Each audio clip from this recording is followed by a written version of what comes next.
mindset. You had already a positive mindset with that. So then moving forward, we talked a little bit about how you then were, because you were prior to all this, you were an athlete prior to being diagnosed. So when did you talk about the story about you getting into CrossFit and Spartan races? Because that's pretty badass. Looking back, it's an awesome experience. And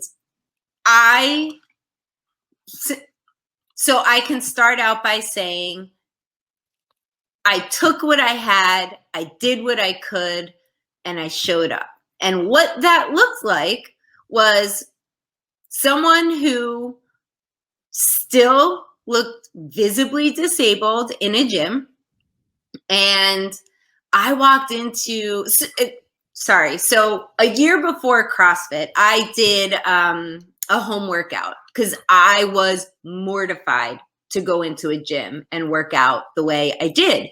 My balance was a disaster. I wasn't stable. You could tell. I felt embarrassed. Ultimately, nobody was looking at me. But anyhow, I did home workouts.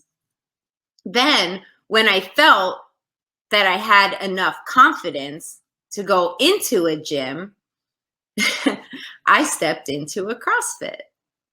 And I saw these really strong people banging weights on the floor, screaming, grunting, pull-ups, running. I mean, the weights they were dropping, I looked inside and was terrified. And I said, all right, I'm going to figure this out. So I walked in and I worked out. I joined. I did their fundamentals program. I joined. I worked out in a corner for a solid 3 months. In a corner where I didn't want anybody looking at me. And I wasn't able to jump or do anything, really. I couldn't jump rope, none of it. So my coach at the time drew a line in chalk on the floor and said, okay, step over this line and that'll be your modification. And I just put that vanity aside, and I was so grateful that I was able to even do this. And I took consistent small steps. So I went from stepping over a line in chalk to stepping on a plate, which is about 1 inch high. Then I would jump on the plate, jump on 2 plates. I would say about a year later, I got my first box jump. Wow. Yeah. So I think really what I always communicate here is you're hearing my story, but there's 6 years of hard work. Because I wanted this. I wanted this more than anything. Mm-hmm. And not doing it outweighed just that fear of failure. I didn't want to fail. That was worse than any win. So I just showed up and I did what I could. And it started by stepping over a piece of chalk. And then it snowballed. Okay, well, now I'm capable. Now I could run and jump. Now, hey, I've always been interested in Spartan. Let me try that. You know what would be cool? A triathlon. That's neat. Every single race I signed up for the first time, I had no idea how I was going to do it. No idea. Oh my God. That's crazy. Yeah. I got to say that whoever was this person that was your coach, big credit to that person because they obviously pushed you and believed in you because that is huge. And it was like basically the catalyst to get you going. So his name's Robbie. He owns his own gym now in New Jersey, Choice Athletics. He's doing his thing. He's just an incredible coach. And yeah, you know, we have to find the people. And I say this is one of my things. You have to find the people who believe in your dreams. You have to find them, because I couldn't have done that on my own. Without a coach who thought that it was possible. How was I going to do that? So, go Robbie. Go yeah. Robbie. Oh my God. Thank you. Oh, Robbie, we're going to have to tag him in this. That is huge. Yes, you're right, Laura. That is so true. I mean, that is amazing. I mean, whether it's athletics or not, find the people who believe in your dreams. You know, find the people, and I can go on, but you have to find the people that are adding fire to your flame. You know, if they're pissing on your logs, then you gotta go. Like, you have to find the people who believe in your dreams. And that may sound grand, but really it's that small whisper of that person who will get you to show up. If it's walking a half a block, jumping over a piece of chalk, find those cheerleaders, find those coaches. They're there. Right. So, but here's the other thing, Laura.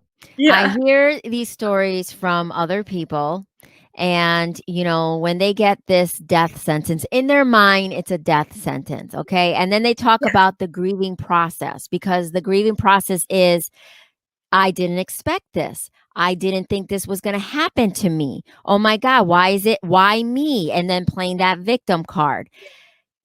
What was your process in your mind? Can you just kind of like walk us through that? My process was, okay, now I'm going to fight. And I did not give myself an option. I acknowledged my hard days. I acknowledged them. There were days when I was upset, and I respected it and I acknowledged it, but I didn't carry it on. I said, I am going to allow myself to be upset because this is hard. And after that, bawl my eyes out. I mean, waterworks. And then I went about some things, and in the beginning, it was more often.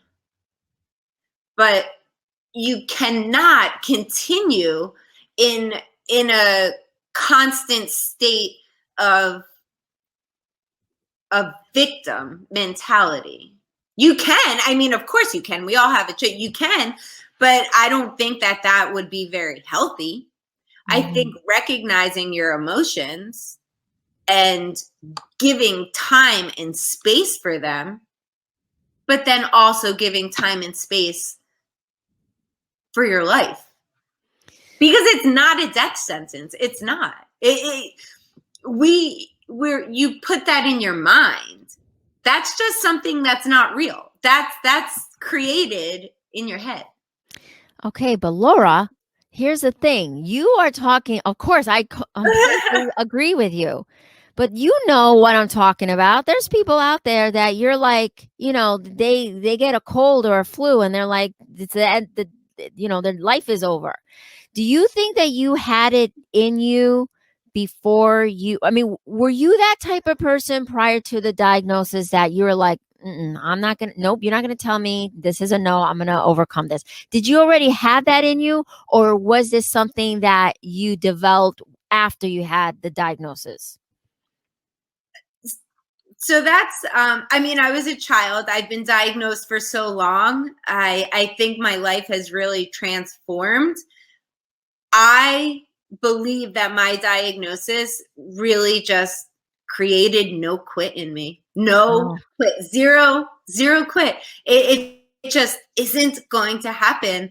And my triathlon, it was an open water swim. I nearly made it out.